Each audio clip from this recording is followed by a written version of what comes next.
6:13 right now, and Alabama health leaders are shining a light on the fentanyl crisis with a new statewide campaign called Odds Are Alabama. WSFA 12 News reporter Bethany Davis live in the studio this morning. Bethany, explain a little bit how this campaign will work. Yeah, so this is a year-long campaign. It's to make more people aware of just how dangerous fentanyl can be and how widespread it's becoming.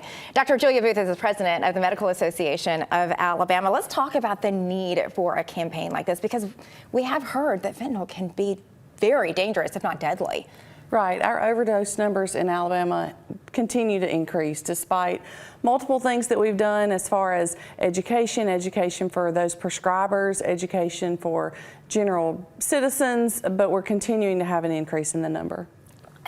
Fentanyl has become so prevalent. Is this something that has just exploded because now we have more ways to hear about it? Or when we see things or numbers, you know, like from the DEA that says that there were more deaths last year than the year before, or that they're seizing more fake pills that contain fentanyl last year than the year before, is it just because we're hearing more about it, or is it becoming more and more widespread? No, the actual numbers are up. You know, our public health departments, they follow those numbers, and the numbers have continued to rise, and that's why we thought, okay, it's time for something else. We've got to get people to understand that the odds are in Alabama, if you get a non-prescribed pill, something that you picked up, something that you bought off the street, the odds are it is laced with fentanyl. 6 out of 10 of those recently, when tested by the DEA, actually were contaminated with fentanyl, whether the patient knew that or the person knew that or not. And that's the concern,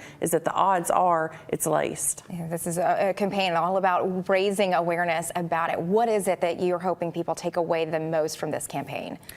I just want everybody to know it's everywhere. It's not just certain little pockets of Alabama. We're talking about throughout the state, the small rural areas as well as the urban areas.